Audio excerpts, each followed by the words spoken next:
The next day, the next morning, like 2 hours afterwards, we are about to go hiking on a mountain.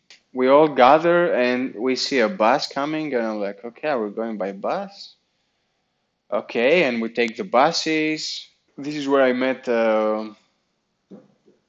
Luisa, and that also was very nice. She seemed really cool. Like I could feel her like very talkable, having elements of my humor, and I like that. And I make like I'm trying, not trying to, I'm just being funny, and it was all like a nice vibe, you know. As we're getting up, I'm having this a small talk with Jordan, and he's telling me, "Yeah, did you get the drone today?" I'm saying, "Yeah, of course, man. It's mountain." I'm like, "Yeah, of course. We're gonna get some really cool shot today." Cool. So as we have gathered, and there's very much silence, then Sophia starts having a talk,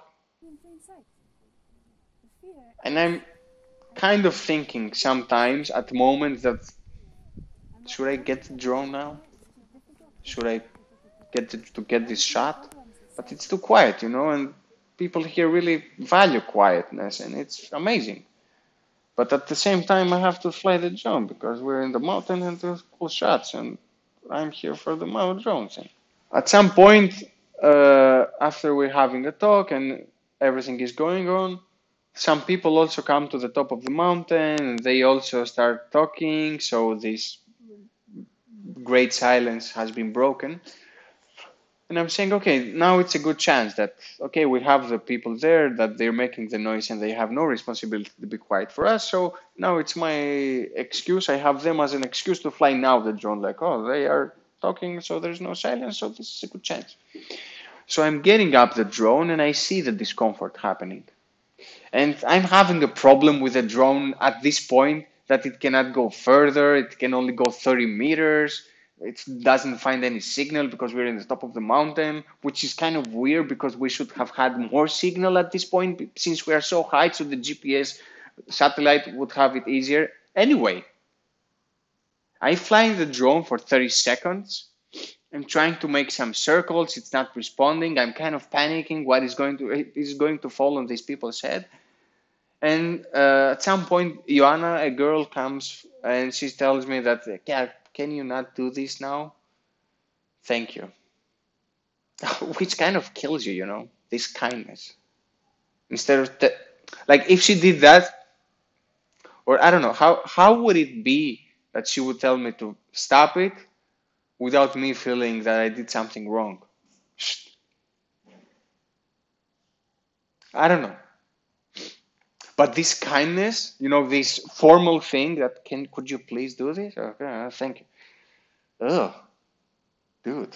Like I'm starting getting defensive all of the while. Like, oh yeah, I didn't know it's nice and sounds and everything.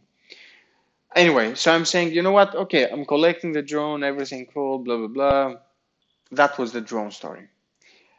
What I have to say about like the hiking, it's like in the beginning we start walking. I was in the front, Sophia was in front, and she said, okay, meet you in the top of the mountain. And she starts rushing, dude. Or at least this is how it felt. She says she's inspired. Okay, good for you. And as soon as she gets started walking up the hill, a very nice asphalt street. But anyway, at the beginning, like in the first 2, 3 minutes, I try to keep up and I see myself like being hard. And I'm like, how can you do this, girl? After a bit, I said, you know what? I don't have to follow her. Why do I have to be on like in the front? I'm gonna chill and I'm gonna arrive at my own time. Like, yeah, maybe arrive late, but okay, dude. There's nothing wrong with that. I'm here to enjoy, not in a race. So I slow down and I'm like, okay, I'm gonna walk on my own pace. And the only thing I just don't want to be last. And people are passing me by and I'm walking, dude. It's not that I'm just laying there. I'm walking, but people are still going in front of me. And at some point, I'm the last one. I'm like, why didn't I want to be the last one? Who gives a fuck? And I did enjoy them. I did some side quests, and that was amazing. Because I also saw, after coming back from a side quest on the street to the top of the mountain, I could see other people that were still behind. Like it mattered.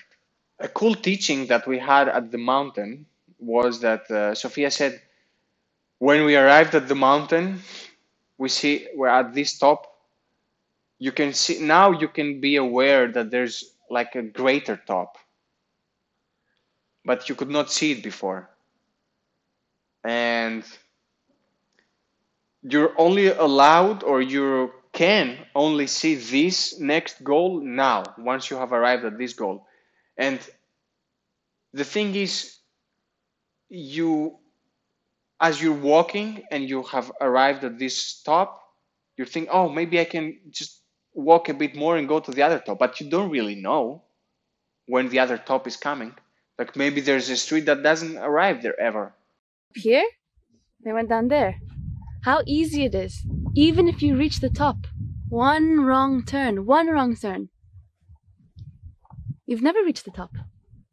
One wrong turn, you go back down the hill. And you think you're still climbing because you see another peak there. You think, I can go even higher than this one.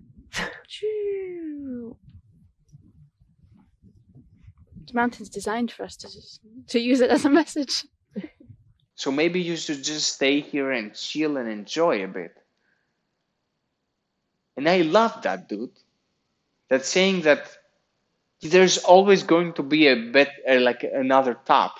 And sometimes you're thinking, oh, how am I going to go get there? Get to the previous one and enjoy a bit. You don't have to go to the biggest top, because there is no biggest top. Or maybe there is. But enjoy all the in-betweens. And I love that. Yes, that's exactly what I'm about, enjoying. Like now that you are in this top, stay and enjoy. And now you already know that there is another top. And you already know you have a goal. And you know it because you have seen it. It's not like is there any? And after this field trip,